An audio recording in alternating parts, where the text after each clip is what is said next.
All right, so how you guys doing? Everybody is awake? Why don't you stand up for 5 seconds? Do a little stretch, seriously. Come on, everybody stand up. Yeah. To the left, to the right. Come on, feel it. All right. The Napster way, that's right. It's good to get a little energy back. Luca, thank you very much for inviting me here. I really appreciate it. Just the opportunity to talk to everyone about Napster, kind of the way in which we approach the different features and functionality that we put into the service, and especially around Gen Z and the late millennial kind of time frame.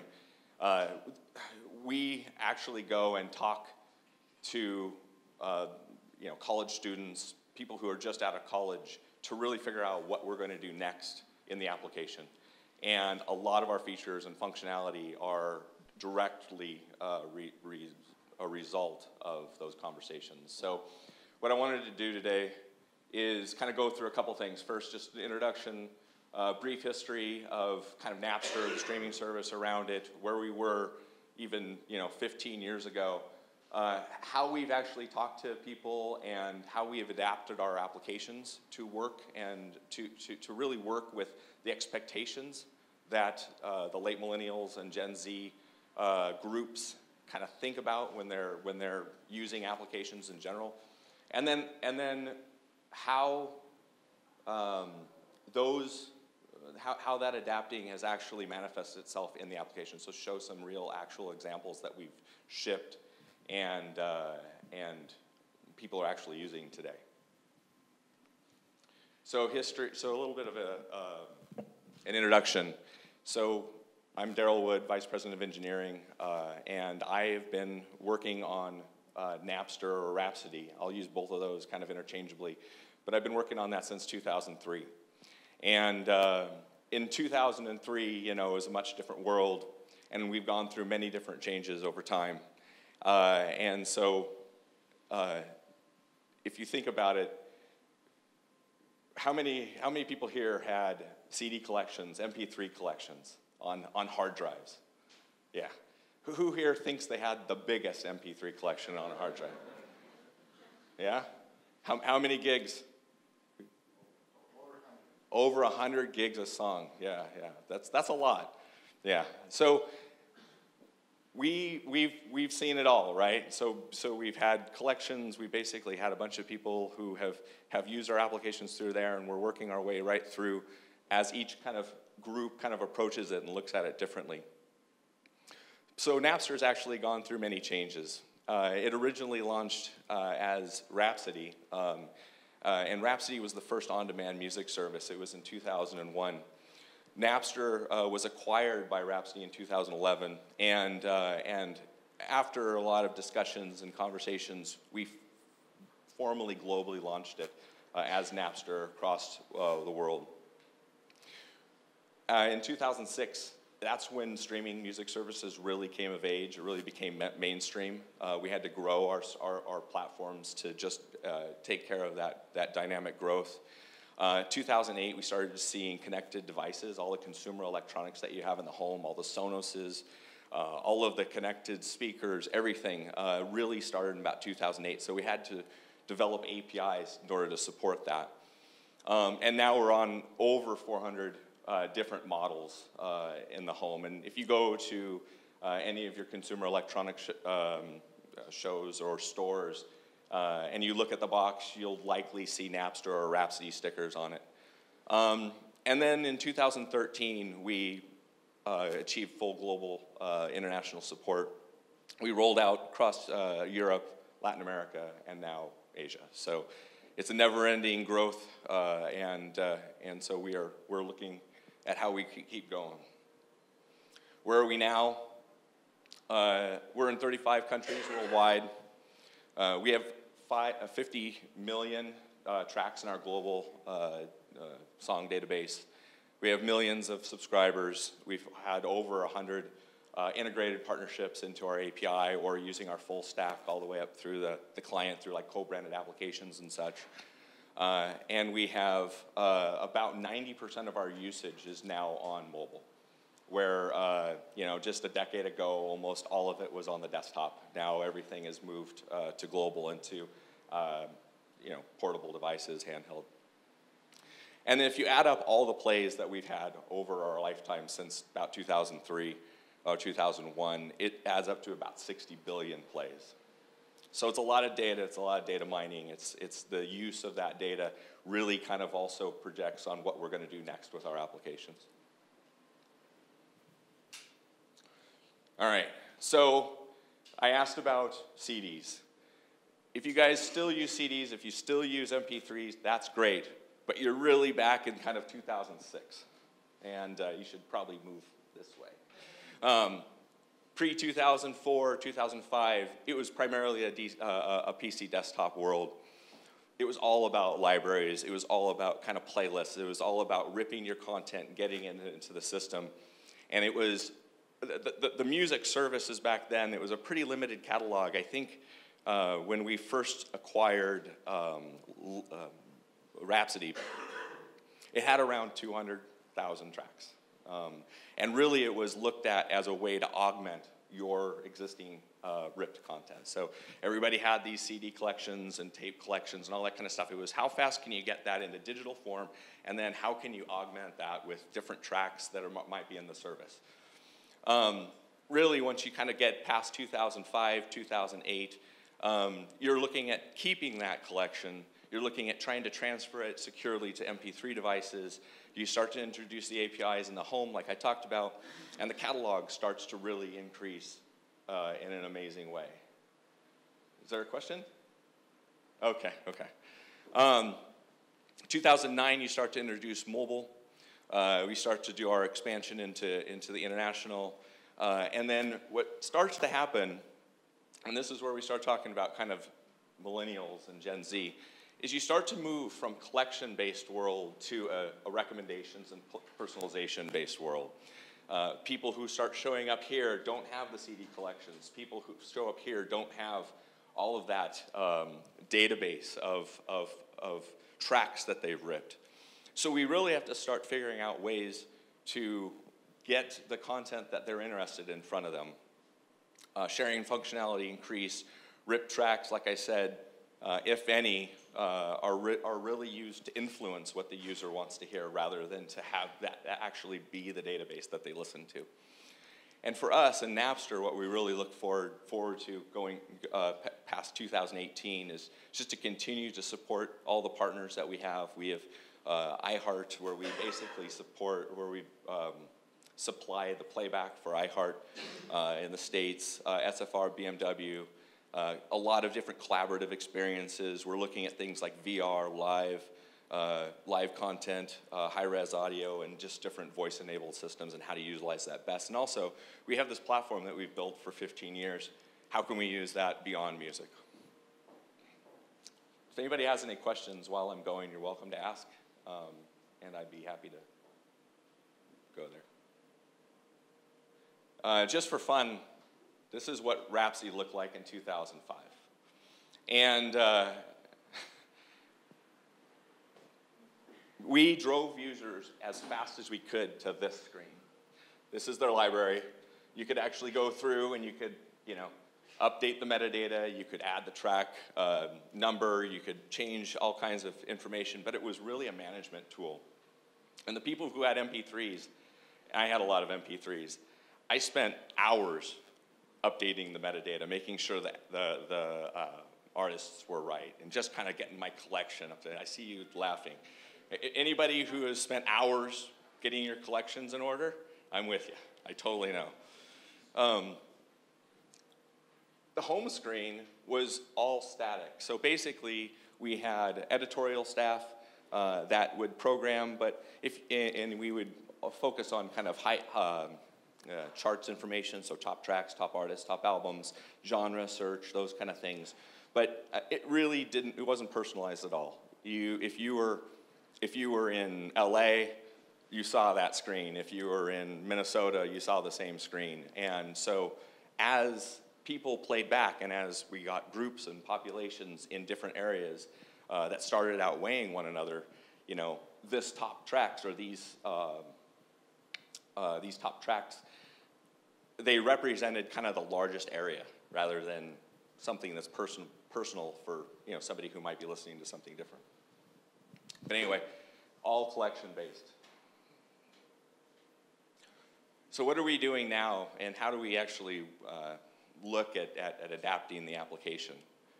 Like I said, when you're talking about Gen Z and kind of late millennials, they completely have gone away from collections. I mean, they do have, some of them have collections, kind of a blanket statement, but they aren't starting with CD collections. And recency is really important. So they'd rather do favorites rather than have a big library that they're managing. And really it's about getting back to something they just recently listened to. Favorites are generally laid out in the application as a chronological order, you know, so you can look at the things that you've just favorited, but they fall off the bottom and you're not going to scroll, and basically you're able to kind of see the things that people have asked you to look at just right there. And what happens when you don't have CD collections to live on and to use for kind of import, you have to start introducing things like onboarding. When a user starts the app, you have to ask them, what's your favorite artist, what's your favorite albums, what's your favorite genres? It has to be asked up front so that you can find out anything about the user. Once you find out those things, then you can start giving them playlists that they might be interested in. You might actually add say, here's a user that you might want to follow, and you basically can go and start to introduce them to other parts of the application. But when you're starting with no data on that user, you have to go through an onboarding process. Immediate sharing capabilities. So, when we were all growing up or whatever, you'd hear a song and you'd be like, I could call the person, or I could tell them, and I want to kind of tell the other person what that song is. You'd sometimes have to wait, a little while to tell them, or tell them at school the next day or whatever. We always shared songs, the things that we like. We heard on the radio, we want to tell somebody. Now it's literally immediate. So while you're listening to the song, you can just hit the button. You can share it via Twitter. You can actually tell the person, hey, I'm listening to this song right now. Do you want to join me? Do you want to have some sort of listening experience, like a virtual type of room? These things are all there, and the expectation is there that those are there from the late millennials and Gen Z. And expressive kind of playlist metadata, which is interesting. One of the things that we actually built was the ability to add like GIF support to a playlist metadata. So like when you're creating a playlist, you can name it, you can add a GIF image to it, so it's something fun and unique. You can add a little comment to it, and then you almost can send it to a user, another friend of yours, like it's a personal playlist postcard or something. Those type of things are just expected. The other kind of thing that we've heard a lot is around making full use of all the hardware capabilities and the gesture support. So a lot of applications are pretty boring. They basically, you can swipe and there's lists and those kind of things. But if you really look at a lot of the applications that Gen Z users are using, you'd like the Snapchats and kind of the millennials with Tinder and Twitter, you get a wide array of how you interact with that device, whether it's a flick or whether it's a press and hold. And they always allow you to get to that functionality through, a kind of normal means. But they do allow you to kind of get to quick functionality by doing long presses and those kind of things. So don't be afraid to stick those type of things in your app. The late millennials, Gen Z, they actually will try it. Let them try that, and then through analytics, you can find out which way the features are being accessed wins. And then another expectation is just they're very highly personalized radio and recommendations. As we were growing up, radios were broadcast mostly, and everybody listened to pretty much the same thing, and it was regional. With Pandora, with Rhapsody, with Napster, You know, everything is personalized now. You go to the application, the home screen's personalized. You listen to radio, that's personalized. It all is based on, again, the things that you listen to, the people that are your friends, the genres that you've liked. You know, literally everything that you do within the app feeds back into the recommendation engine to make either a radio experience better or to make suggested tracks that you're using when you're doing something else within the app better.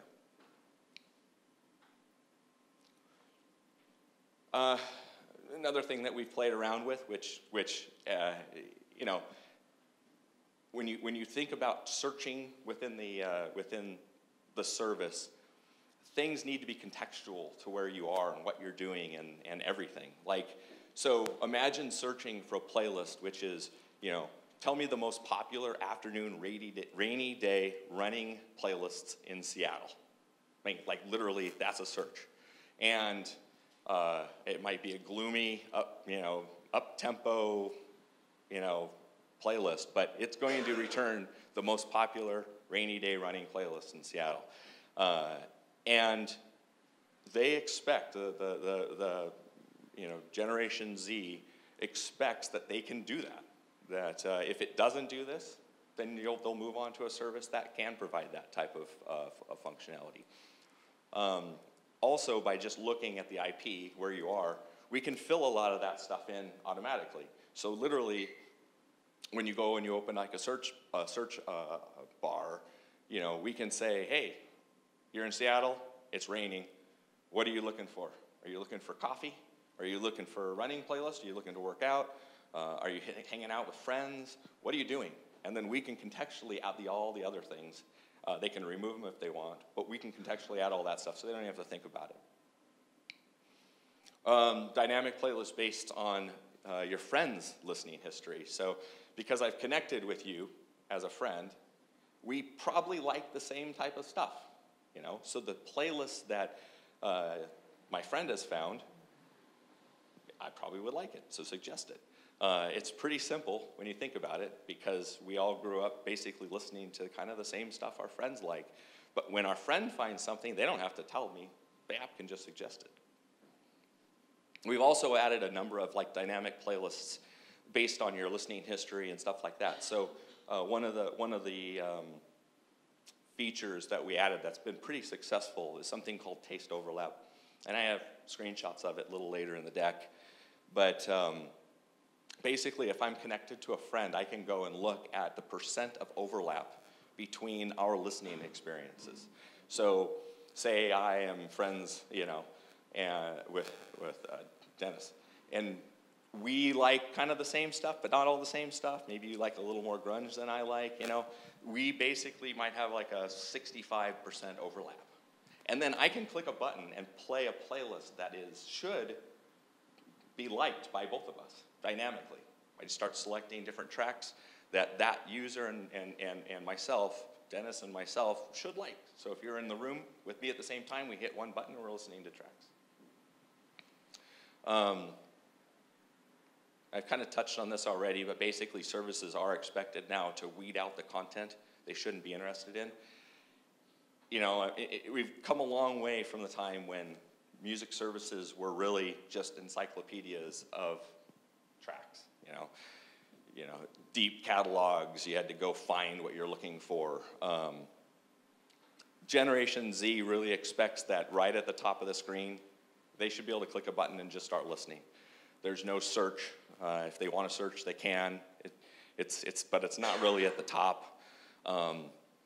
When they interact with things, you know, like a playlist or something like that, it should get to a level at which we expect that they'll like most of the tracks in the playlist, if it's a dynamic playlist. Or if they're just searching for, you know, like running tracks, it should come up with a bunch of playlists that user should like. But it's just expected now.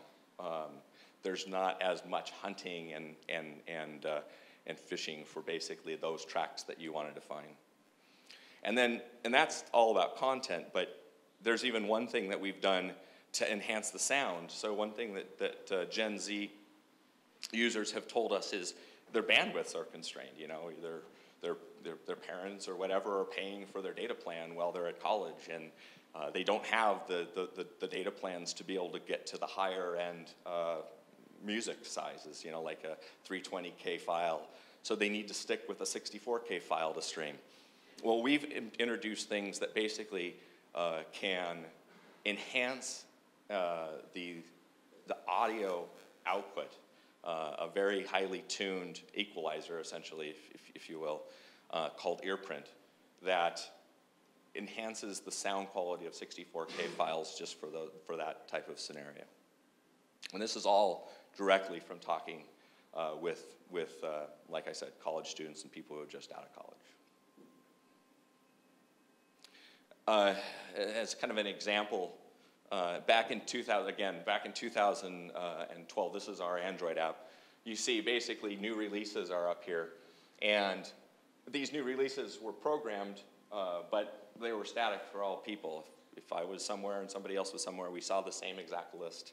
And popular artists, again, you're just looking at an aggregate of all the plays.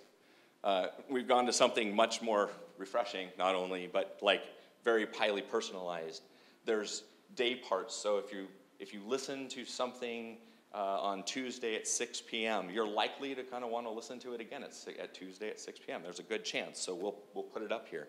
All of the new music down here, like even for new releases, are all sorted such that they're more relevant to the things that you listen to. So we have personalized new releases. Playlists, like I said, we will upload up-level playlists that your friends listen to or you've recently listened to, or playlists that match things that look like the playlists that you've listened to. And my music is still there, but it's just kind of like a smaller function.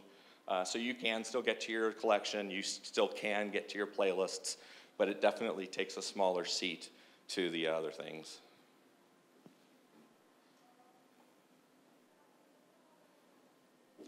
So I'll show a couple of the actual ways that the things I talked to manifested in the app. These are live right now. But we introduced whole profile and listener network. And what I was talking about with taste overlap, basically, we'll dynamically generate a playlist for you and a friend. We actually show trending songs from all the connected friends that you have, and we'll automatically generate a playlist from all of the friends that you have, a trending type of playlist. And you can go and search for users, and we'll show users that should match closest to you as far as what you like and what you don't like. So everything here is personalized. All the results are personalized. I talked about this, but in personalized new releases, I mean, I don't know the exact number, and it varies per day, but 20,000, 30,000 new albums per day, something that on that order. If I don't sort that by things that I like, it just gets buried. And you can kind of generally push stuff to the top that you think people are going to like, but why not just look at their play history, look at the things that they like, they've liked and their friends and all that kind of stuff, and just auto-bubble that to the top. The New For You module is again, trying to showcase the one artist who has maybe a new album that just came out, or trying to up-level the content that is just entering the system that you might be interested in. And like I mentioned, the personalized onboarding, because if you don't start with a collection, you have to ask the user questions in order to get them started. But once you start asking just a couple questions, you can go a long way from there. Playlist Maker. So this one came directly from kind of the experience that you see in like a Tinder app. So you can do your standard kind of search and select and add playlists here. But what we heard was, that's kind of boring. I don't really use it like this anymore. I mean, this is what my dad did, is what you really heard. So what we did was we introduced kind of a wizard where the user is presented with a stack of suggested tracks based on the tracks that were added to the list already. So If you don't have any tracks, then we'll start with more popular things that you might be interested in. And they flick to the right if they want to add it to their playlist, and they flick to the left if they want to just say, no, I don't want to add it to my playlist. And as they flick to the right, the playlist is growing. And the search and the suggested stack that's behind it gets more and more, has more seeds in order to make it more responsive to the different things that get added. It gets better and better at learning what I should present. So what you end up with is a playlist that is pretty similar, but you like something, you don't like something. And then you go ahead and click done, and you'll end up with your playlist. And you can go ahead and add metadata, like I said earlier, all the GIF support and comment support and all that kind of stuff. So again, you're adding this functionality like Flick, and also you hear kind of 30-second samples. So if you really know that song, but you're not sure, and you hear the 30-second sample, you're like, oh yeah, I know that one, I like it.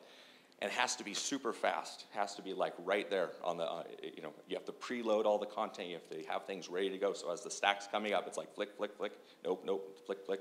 And you'll end up with a playlist very fast that way. And the last one, like I mentioned, is earprint. We partnered with a company called Even, and it literally takes a personal audio, how do I explain it? So anybody here has gone through an ear test at a doctor's, right, where it plays tones, different tones at different levels.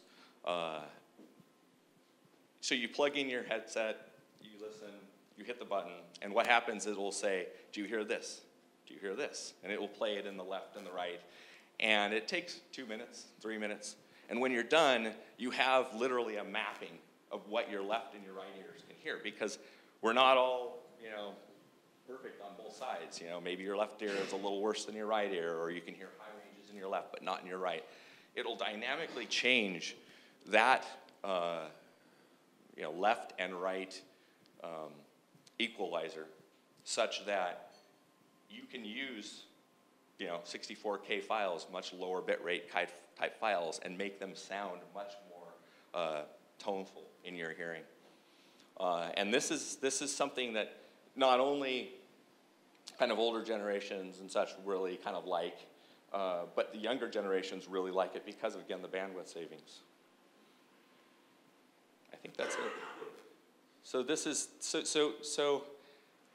yeah, thank you. So what happens is we go and we'll talk to a number of different demographic groups, and we'll bring that information back in-house. We'll actually come up with product ideas and such, and then we'll go back and we'll talk to them. Is this what you were thinking? Is that what you were thinking? And we really kind of come up with an overall roadmap that is reflective of what we hear and what we see in the consumers. That then drives itself into our roadmap, and the development team moves forward, and then we test it as we're developing it. If we don't do this, we're not going to stay on top of things. We're not going to be able to respond quickly, and our competition will have to easily pass us. So thank you again. I really, really appreciate it. And if we have questions, then okay. Are there any features that didn't end up in products? A lot, actually, yeah. There's a lot of concepts that we talk about that either we start the development process and then we get it back in front of a user set and they say, no, that's not really what I was thinking, or we feel that it wouldn't really go very well. I'm trying to think of an example, but there's a lot. I mean, a lot of smaller concepts that we come up with. Just because we think of something, I think it kind of goes with your conversations. Just because I think of something doesn't mean you should go through the full implementation process. You should really get it out in front of people. You should really test it in front of the users and find out if what you're doing will work.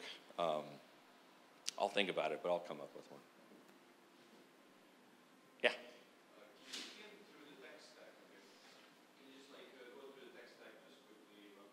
Sure. I wish I had a schema.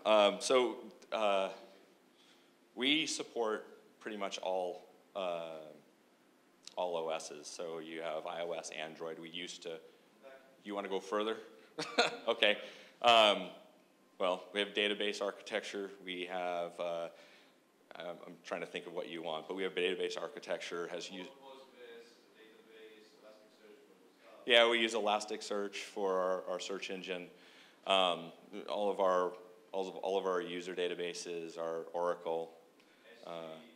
We don't use S3. It's all in-house.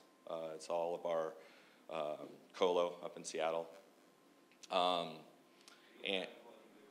say again? We do. Yeah, good question.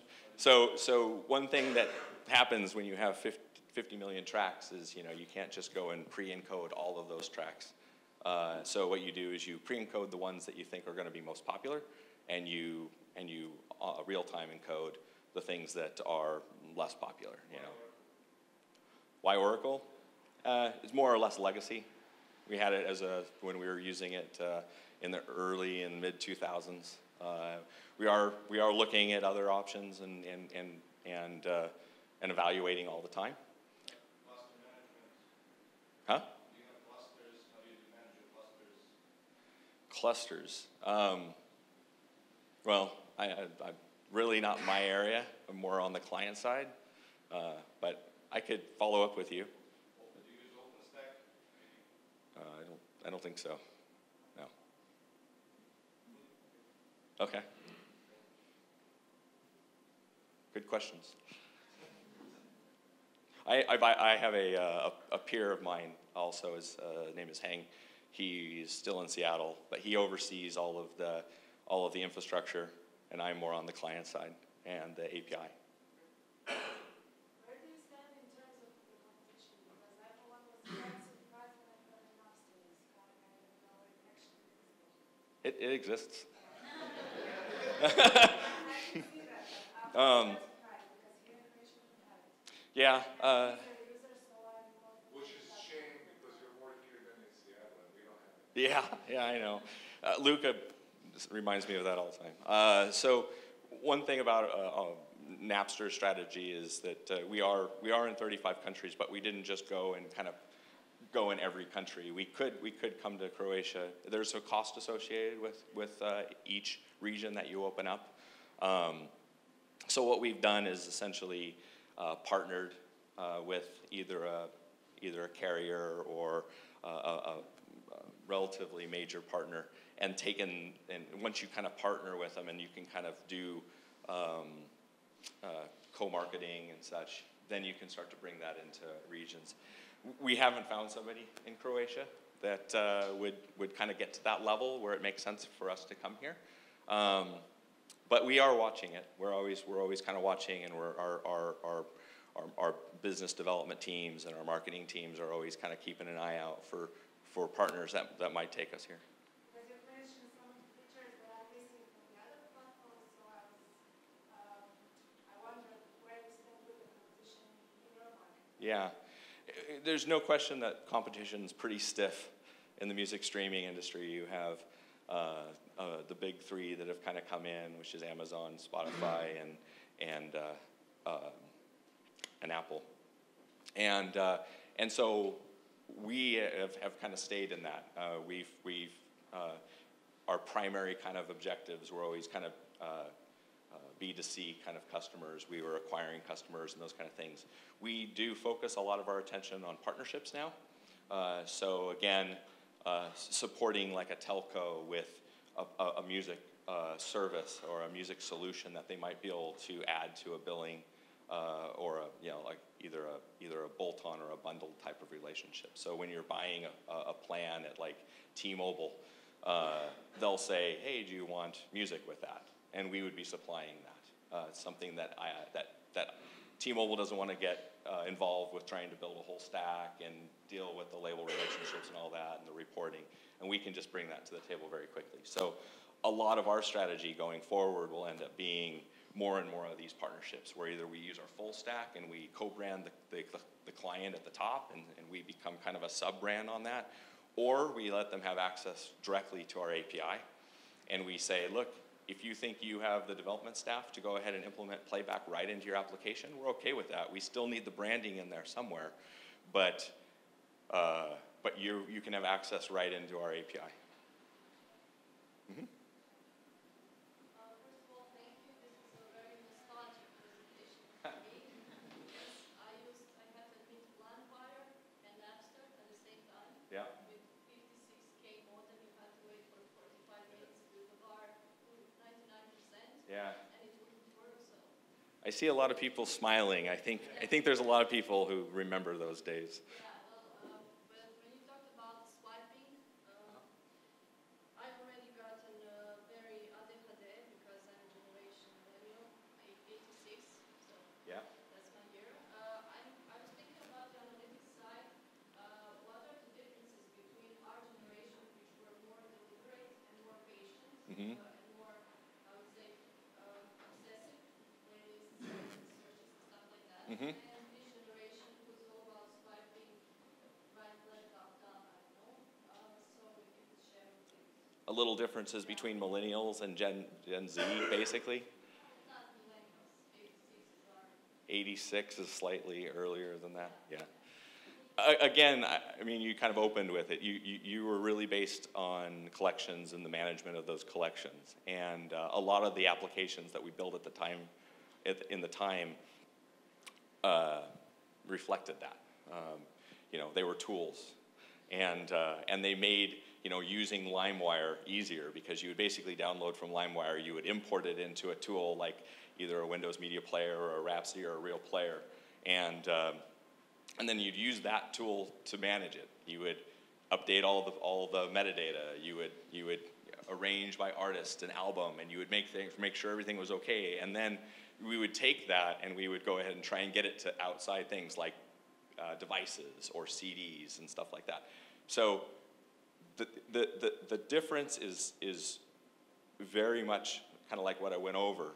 Very collection-based, ownership-based. You know, when you downloaded all that content, you kind of felt like you owned it. You know, and we won't go into the whole aspects of rights management, rights ownership, and those kind of things. But you downloaded and you invested your time and energy into it. And so, and actually, the more you invested your time and energy into that collection, the more you felt like you owned it. So it was a very, very hard transition to get people away from feeling like, I'm going to leave my collection behind and move to a situation where now the collection's just in the sky and you have access to everything. You know, your experience is better because now you have access to new files and new tracks, new albums, those kind of things. As they come out, you don't have to put in the time and energy to manage it. But people were so latched on to their collections. It was a big thing. And like I asked, who had the biggest one? He had 100 gigs. I had like 40 gigs. It was like, oh, you got 100 gigs? Oh, can I have like 20 CDs and like copy that over? I mean, it was like, oh man, and it was something you held on to. And that's broken now. That tie is gone. I don't remember the last time I looked at them. I don't even know if I still have them. They're just gone. And that's kind of where we want to be as a music streaming industry. We want to be in a situation where, you know, you're just there, you're listening to the content, you aren't thinking about it. If you want to download it, it's downloading from the cloud. If you want to move it to a device, it's moving to the device. You know, things you can't really do anymore, like move it to CD, but who cares? You know, most laptops don't even have CD players anymore. So really, collections versus not collections, highly based on recommendations. My stuff. I built my playlists. I listen to my playlists. They still, you know, I think millennials like the recommendations and everything like that, but what we see is that millennials and before generally play their playlists. They like their playlists. They've invested the time and energy into them, and they want to go to their music, My Music tab, and hit their playlists and play their playlist and shuffle. So. It's good for ego as well. For what? For ego, you know. Yeah. Playlist is personality. Yeah. Well, what's interesting though, for Gen Z and late millennial, once you've created a playlist, now you can share that with all your friends, and we have rankings. So basically, you know, as the user, as that playlist is being shared, as people are using it, that kind of thing, you know, the popularity of that playlist in our back end is going up. So, and we've introduced things like messaging and all that kind of stuff. So we'll send you a message that says, hey, you're a trendsetter, you know, user such and such just liked your playlist and is following it now. And so you kind of like look at it and go, oh man, that's cool, you know. And you can see how many people are following your playlist, and it becomes kind of a competition in how well your playlist is doing against everybody else's playlist in that genre or in that activity. It's non-existent since the social component of the. Say again? If there's no social component, Yeah. then it's non-existent. That's right. You have to have the profile, and you have to be able to connect to other users, and you have to be able to communicate with those users, and you have to be able to share. In general, in all the lectures we had today, everything has to be social. The social is yeah. I mean, it is the root of how things grow and how things get communicated, and that's kind of like table stakes. You know, you're in there, and then how you share and how easy you make it to share, and how customized you can share things is very important. I have only one question. One? Yeah. Just one. What is the best coffee for you in Zagreb? The best coffee? You think from Seattle? Do you have Starbucks around here? Actually, right next door. Yeah. Right here. I really like their coffee. Best Croatian beer you've had? What kind of beers? You know, I can picture it, but I don't think I can pronounce it. And it just keeps getting handed to me. So after about 5 of them, I'm just like, yeah, I don't even care if I can pronounce it. But I really like I like Croatian beer. It actually is pretty good, and the coffee, yeah, the coffee shop right next door, very good. We have to take them out more often. I don't think you have to take me out more often. I think you just need to like give me little cards of what I'm drinking, so I can pick them in my back pocket. Yeah. Just trying to let you off without a question, but That was good. these other questions kind of sparked an idea with social sharing, playlists. How do you guys approach DRM? So because everything's in the cloud, you're not actually sharing your files. You're sharing the files that we own from our CDN. For DRM, when you're actually downloading the track, we go through an encryption process, download the track encryption process, and we can save it individually to the user's device. So your copy and my copy, while they might look the same, they're licensed to our user good, and other pieces of information which form the key. But basically, because it's coming from our back end, we have to actually follow all of our rights around DRM, around encryption, but the users don't really realize it's happening because it's all happening within the application. And again, if it was our content, like an MP3 that we ripped from a CD or something like that, you can't really share that through our service.